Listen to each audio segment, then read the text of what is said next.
The topper will cut off the top and the tree will be rigged with cables and pulleys. For most people, a job like this would seem too dangerous, but then logging is a hard and dangerous work, and these men take pride in their strength and courage. They are the men who fell the trees and get the logs out of the woods so that we may have lumber, for houses, for furniture, for the 1,000 uses of wood.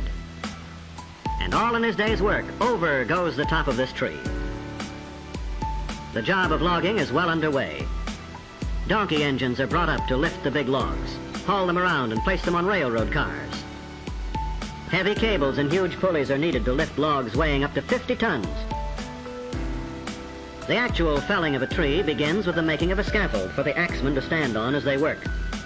Then they begin their cutting their way into trees that may be as old as our civilization.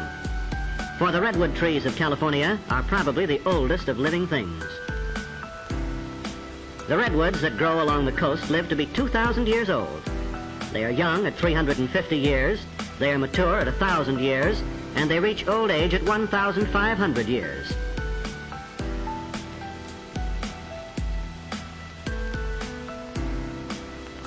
All of the world's history since Christ was born could have occurred during the life of perhaps one of these redwoods.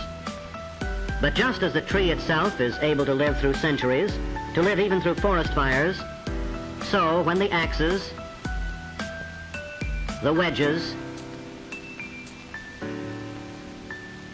and the saws bring it down, the lumber will last for many, many years. That is why it is very valuable as lumber. Insects and fungi do not hurt it, and it actually resists fire. So the saws keep working and the axemen bring the tree down, figuring the fall carefully so as not to hit other trees and splinter the wood. When the cutting is finished, the men get away fast from the base of the tree as it falls, for sometimes trees twist or fall in a way not expected. But usually they fall just as the axemen figured, and sometimes the axemen figure very closely, closer than one would imagine. So down they come, some of the world's oldest, biggest, and tallest trees. Trees that grow over 350 feet high. Trees that may be over 20 feet thick at the base. Trees that are so big that more than 20 houses can be made from just one tree. But don't think these giants are being completely destroyed. Many of the oldest and the biggest of the redwoods are being saved. Parks with thousands of acres of redwoods are set aside for our enjoyment.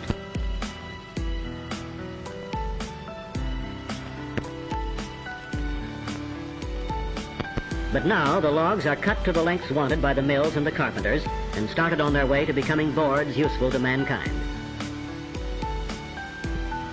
But the journey is not quick, simple, or easy.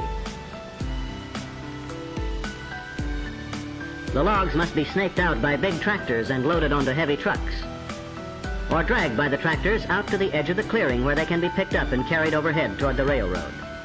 The logs look small as they swing easily through the air. Notice the big tongs like ice tongs that are used in lifting and moving the logs, and the booms that swing the logs onto the flat cars. But with the arrival of the logs at the railroad, a second part of the log's journey to the mill has begun. Trees that were living and growing a few days before are now on their way to be sawn